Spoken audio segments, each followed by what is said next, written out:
How's it going? How's the energy level? Let's pick it up a notch. All right, we're going to take it up to an 11 on a scale of 1 to 10. So for those of you keeping track at home and for those of you who aren't, my name is John Osborne, and I work in advertising. And the good folks here at the Javits Center and with Nest have given me just a minute to introduce a near and dear friend of mine. In fact, the next two individuals are important individuals in the efforts of Ad Net Zero. And you may be wondering, what is Ad Net Zero? Well, one of the things I like most about this session here is it brings together lots of different people from different industries. And one of the industries that frankly perhaps has been underrepresented in these sustainability talks has been advertising. And I decided to, for a lot of different reasons we don't have time to unpack, move on from my career in advertising last year, and I jumped in headfirst into a movement called Ad Net Zero, which is a nonprofit trade organization that is taking a close look at advertising. We're a broad church, and what we're doing is we're unifying the industry around creating and installing a common measurement framework for the ad industry. Now, the ad industry only represents 2%, give or take, of the worldwide carbon emissions, so you might think, well, why is he up there even talking about advertising? A, nobody gets a hall pass in this game, not advertising. But B, advertising and advertising agencies wield tremendous influence, particularly on behalf of the advertisers or the clients that they serve. And more of these clients have to get their arms around their carbon emissions. They have to report on it, and the problem is the ad agency business is nowhere really on this. Well, not quite nowhere. The fact of the matter is there's tremendous efforts going on across the entire ad ecosystem, inclusive of measuring and managing and mitigating carbon in production, in media, and in events. And the next individual, his name is Frank Maguire, is vice president in charge of strategy and sustainability at a company called Sharethrough. They're a very active company that has joined the movement of Ad Net Zero, and he's going to be talking about some of the efforts that they have in implementing programmatic and performance-based advertising across a cleaner, a more sustainable supply path. And he's going to be bringing out another individual who actually serves on several working groups that we have globally and locally. And he's also immersed in the IAB Tech Lab and some other great communities. So a lot of our success in this effort is going to be defined, frankly, by radical collaboration. Collaboration between different individuals from different specialties, all part of this crazy world that we call advertising. And it's super important because advertising actually drives an awful lot of commerce, an awful lot of business, and it has actually a lot more carbon emissions attached to it than you might think. So if you're interested in learning more about Ad Net Zero, find me, john.osborne@adnetzero.com. But enough from me. Let's bring out Frank Maguire, Vice President of Strategy and Sustainability with Sharethrough, and he'll take it from there. Thanks for your time. Thanks, John. Hi, everyone. Got to bring my hype man everywhere I go. Appreciate that introduction. Hi, everyone. Thanks so much for having me. As John, AKA Ozzy, mentioned, I'm Frank Maguire. I lead Insights and Strategy at Sharethrough. And like he mentioned, today we're going to talk about how advertising is in this race to become one of the first industries to reach net zero. And I assume that a lot of you are probably even better experts in the world of sustainability than anyone in the advertising space. But the last, even just 2 years, have been an incredible learning opportunity for us in the advertising space, kind of learning our impact on sustainability. And what our hope is that what we're going to share today are some of the steps that we're taking to try to have this kind of industry-wide race towards reaching net zero emissions. And so what I'm going to talk you through is a little bit of the background of how advertising even got into this mess and how we're generating emissions, some of the solutions we're developing as an industry and individually at my company Sharethrough, and then bring out Martin Bryan to talk about how we're collaborating together and how his agency, IPG Media Brands, one of the largest agencies in the world, is using their power and influence to impact change across the entire industry and also how to communicate that to consumers across the world. But first, when we think about greenhouse gas emissions, generally what we think of are things like the massive contributors to carbon emissions, like energy supply and agriculture and forestry and the transportation industry and things like aviation as the kind of like big players that are generating enormous amounts of emissions. But what we generally don't think about is the internet, or just browsing the internet and how that generates emissions. We even ran our own survey, and I think it was something like 80% of consumers had no idea the internet generated carbon emissions.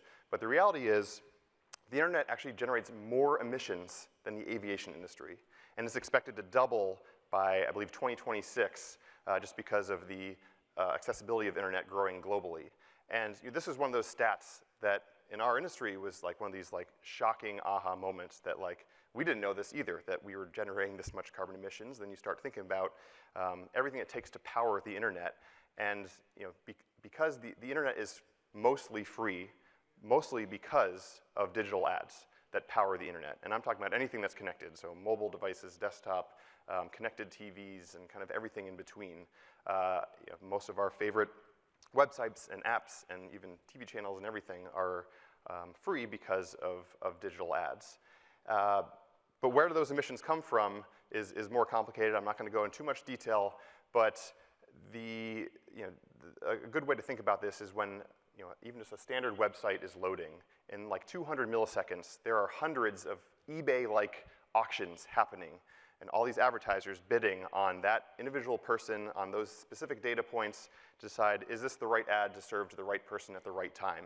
And it takes an enormous amount of computing power to make it through this whole supply chain. You don't have to know what all these acronyms and everything mean, but it goes through this whole supply chain of different servers and companies to make this decision on which ad is served. And we're talking about hundreds of billions of ads being served on a daily basis across all these connected devices. So you can see how this adds up pretty quickly. And one way to put this in perspective is, if we're talking about just the delivery of 1 million ad impressions, which in our advertising world is nothing. My company sees hundreds of billions of ads on a daily basis. We connect marketers with publishers and giving them access to those ads. But the amount of CO2 it takes to deliver 1 million impressions is the equivalent to one round-trip flight from Boston to London, fully charging over 120,000 smartphones, or the carbon in public enemy number 1, 2.4 million plastic straws. So you can see how this obviously adds up when we're talking about billions of impressions. Another way to think about this is how much data it takes to process just in a minute across the globe, from sites like, having in 1 minute there's 5.7 million searches on Google, there's 65,000 photos shared to Instagram, there's TikTok videos, there's Netflix streams, there's YouTube, there's Zoom calls. All these things take an enormous amount of processing power and data and servers to power this all. The good news is, and especially I guess if we're comparing ourselves to the aviation industry is still years, if it's even possible, to reach sustainable fuel. But advertising, there's a number of reasons why we might become one of the first industries to be able to kind of race towards reaching net zero emissions. The first reason is unlike a lot of other industries, we have pretty good control over our supply chain, or our Scope 3 emissions, which I think most of you probably know make up usually around 90% of any organization's emissions come from that supply chain in Scope 3 that you can't necessarily control. But the good thing is in advertising is we generally know what that supply chain is and those companies that are involved in it. We know the categories of companies that it takes to serve an ad. We also know the crazy LUMAscape of advertising, of all the companies that are made up of the different types of categories it takes to serve those ads. So that's just number one, and just understanding that ecosystem and understanding even what it takes to power those. The other main reason is the ad industry as a whole is really rallying behind sustainability. We learned that fact that we generate more emissions than potentially aviation. We didn't just kind of dig our heads in the sand. We actually are working towards making solutions together as an industry. To help understand that, I think it's helpful to understand how the ad industry works in a very top-level view, where media agencies like Martin Bryan from IPG Media Brands and a number of other holding companies manage the advertising budgets of most of the world's largest brands in the world, I think to the tune of over $1 trillion worth of ad budgets that they manage. So they're telling these brands and these clients, like, here's how much you should be spending on Facebook versus YouTube versus connected TVs and beyond, and create that strategy and solutions behind them. So they have enormous buying power because of that, and they have enormous influence on the whole ad industry. And the good news is they are really committed to reducing their carbon emissions, and you're seeing a lot in the advertising trades that they are using sustainability as a differentiation point about how they're becoming more sustainable to win more clients. They're kind of all in this race to become more sustainable and help create standards and solutions so that they can influence this entire ecosystem, as I was talking about, and really use their buying power to influence the rest of the supply chain that they often pay and are responsible for choosing those vendors and those partners. They can say, hey, we're going to prioritize partners that are reaching certain sustainability thresholds or goals, and use that power for good.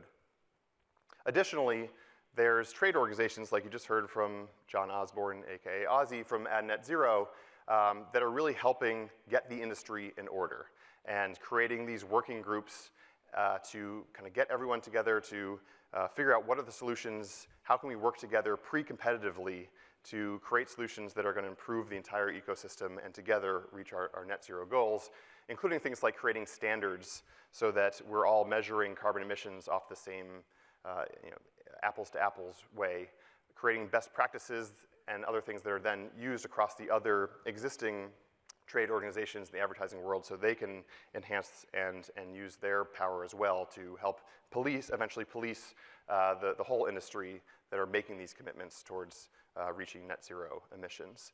A lot of other organizations and even categories like retail and automotive and other ones have similar trade organizations to this as well. But at our company, Sharethrough, once we kind of realized that we are part of this problem, we're serving hundreds of billions of ads on a daily basis. We help connect those marketers with the thousands of publishers and apps and TV channels across the globe.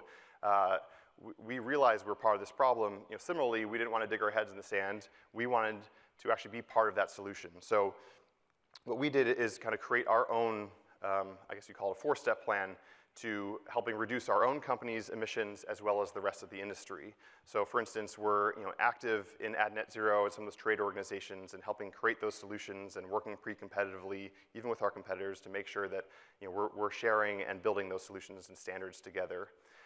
We made our own commitments to reach net zero emissions through science-based targets, and we're using 51 to carbon zero to actually measure our emissions and generate that plan to reduce them by 2030.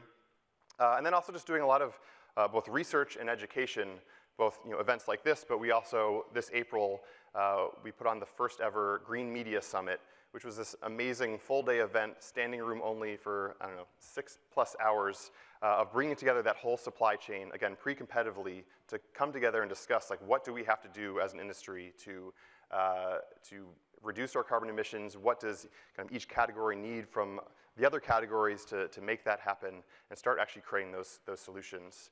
We're actually excited. We just, I think, inked the deal that next April we're going to be doing it here at the Javits Center on the green rooftop. So be on the lookout for that if anyone's interested in learning more and participating in that. But then lastly, developing products that help reduce and compensate for emissions. So we partnered with this company, Scope 3, which helps actually measure the emissions that it takes to serve an ad across that whole ecosystem I was showing before, to generate products that advertisers can use to both reduce their emissions, for instance, by cutting sites and partners that have higher than average emissions because they have so many ads on their page, or they work with so many different partners that it has a really heavy page load. And then our other product, Green PMPs, which actually helps compensate for the emissions that you can't reduce.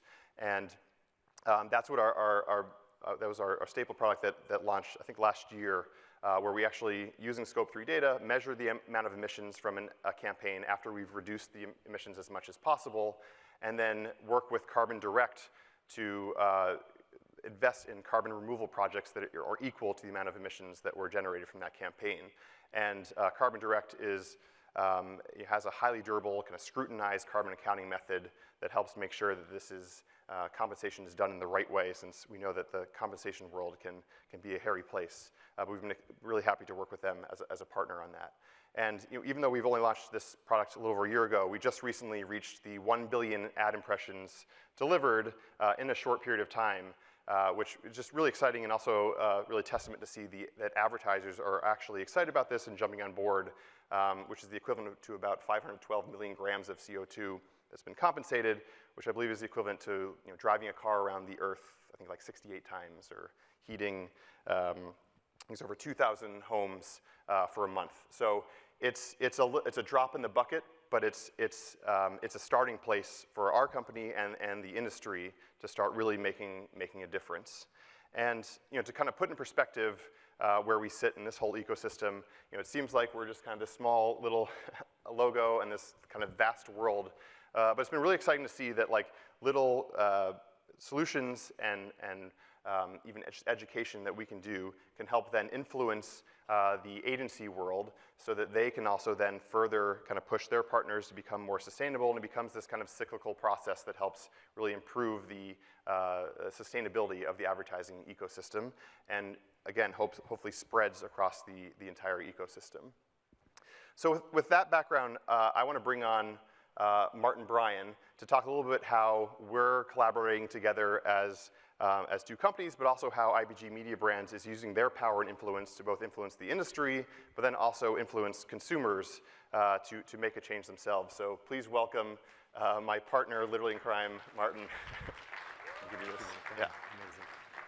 I swear we didn't plan this, but it just shows how in sync we are, So our clever. organizations, we share mine. Thank you for that.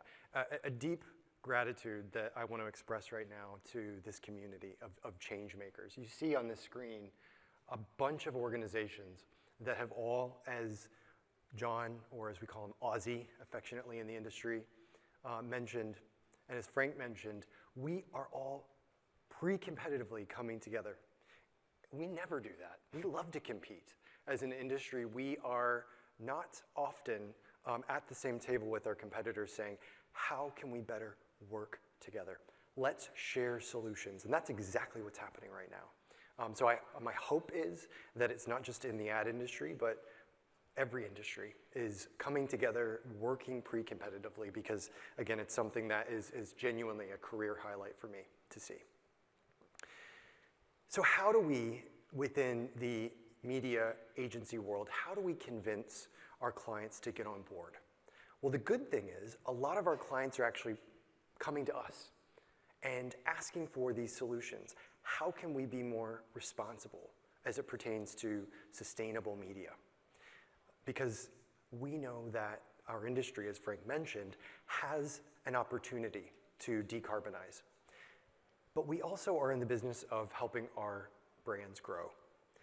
And the beauty of this solution that we're talking about, by being more sustainable in business, it actually drives bottom line growth for our businesses. You can see on the screen here, businesses that are more sustainable are more profitable. Ozzy was joking with me earlier today. He said, I know you're going to talk about purpose and profit. I always do. Purpose and profit always go together. It is not a choice of either or. So that's exactly what when we have conversations with our marketers, we continue to reiterate this foundational belief. And that's exactly why at IPG Media Brands, we're focusing on getting our house in order, just like Sharethrough is. We're focused on solutions for making sure that we are doing our part. We have science-based targets that were just approved at the beginning of this year. We've signed the climate pledge. Amazon is a client of ours, to be net zero by 2040. And we're also, as Ozzy mentioned, leaned into the industry. I have the great honor of being the media chair for Ad Net Zero here in the US. And we're working actively with GARM to define those standards, again, pre-competitively. I'm going to play a video here for you now. Climate change impacts everything. Yep, everything. This, that, and even this. Every industry on our planet needs to take climate action seriously to create a sustainable future. Pretty overwhelming, right? That's why at IPG Media Brands, we know that media can be a force for good. It is our foundational belief that brands can be both purposeful and profitable by serving customers and society as a whole in order to create a more sustainable world. At IPG Media Brands, we're making commitments to the planet. Powered by our global media brand sustainability champions team, we developed a media carbon calculator and forged partnerships to help us measure more of our media's impact. We ask tough questions on sustainability with the Global Media Responsibility Index, which informs responsible investment decisions. This allows us to offer our clients climate action within advertising. We invest not only in the bottom line, but in critical carbon avoidance and removal projects, offering our clients additional value for investing their savings into what's good for the planet. And we've done our research. Sustainable practices create more meaningful connections with consumers because doing good is also good for the bottom line, and media for good must be good for the brand. But don't worry, we practice what we preach. We aren't just talking about sustainable media planning at IPG Media Brands. We invested in the next generation of air purification technology that can be sprayed onto our out-of-home products, and our content studios are able to track and measure emissions. Even this video, yes, the one you're watching right now, was produced responsibly and emissions offset. Because at IPG Media Brands, we believe media can be a force for good. This is a flavor of what we're doing, right? We've been busy building all of these solutions with our clients in service of their ambitions to be more responsible. And in order to hold us accountable, however, to that, we are an enormous organization. There's 17,000 employees. We operate in 130 markets. So in order for us to achieve the ambitious goals that we've set out, we need to hold ourselves accountable. So our 5-point climate action plan, similar to Sharethrough's action plan, is holding us to account in every region, in every market, in every office, and across every discipline, across creative, media planning, and beyond. So we're focusing on decarbonizing our operations, but really importantly here, the conversation that we've had thus far has really been focused on decarbonizing media. And this is an area that I think our work really shines with Sharethrough. And we've been able to really work towards these aggressive decarbonization goals that we have, and I'm really excited for Frank to walk you through some of the results of our partnership together. Yeah, similar to what I was talking about before, we're trying to work specifically with IPG Media Brands to reduce their emissions by at least 30% year over year versus what they ran with us last year. So both using our products that reduce emissions and then using our green PMPs to actually help compensate for those emissions. And we just launched this partnership, I think in Q1, and have already reached over 3 million grams of CO2 compensated during that time. So we're really excited about the efforts we've already made to this point, and are excited to continue to grow this partnership and continue to make a difference collaboratively together. Yeah. That's purpose and profit in action. So now let's go to the 5-point climate action plan, and we would be remiss if we didn't talk about our superpower in advertising. We shape hearts and minds. We generate demand. We shape culture. We generate desire. So let's use that superpower to help educate and drive urgent climate action. Because guess what? We better act urgently. The house is on fire or it's flooding, depending on where you are. We have to address our climate emergency. It is our moral imperative as advertisers to use our skills, use our craft for good. So we know what the challenge is, but like every good ad campaign, you gotta start with a really solid brief. So we're calling this eye-catching, right? The most important brief of our lives, addressing the climate crisis. And it is not hyperbolic. As I socialize this with our clients and with our teams, everybody just gets it.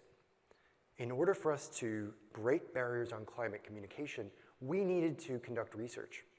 So we have the great fortune of working for and in partnership with Project Drawdown. We are the nonprofit AOR supporting them in the development of a global campaign on climate action.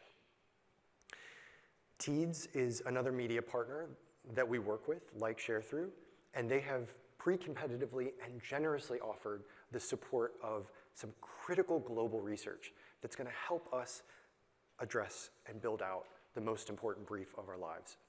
All of this research conducted by our Magnum Media Trials team. And this global study realized for us some fantastic insights. We learned in this research that was conducted earlier this year in the US, the UK, and Australia that there is universal alignment that sustainability matters.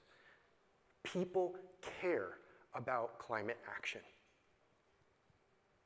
So the good thing is, we know that people would be committed to taking climate action.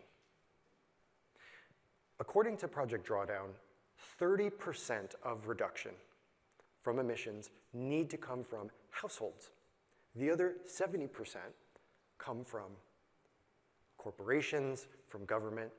And the beauty of this is individuals control the 30%, things that you can change in your lifestyle, and also can impact the 70%. We vote with our wallets, and we quite literally vote for our government. However, we learn that the majority of us actually undervalue the impact that we can have.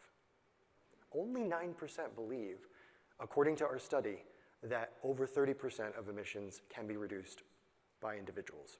The vast majority, in fact 2/3, believe it's less than 20%. So there's a pretty significant delta there as it relates to the emissions that need to be reduced by households and what people believe they have the power to control.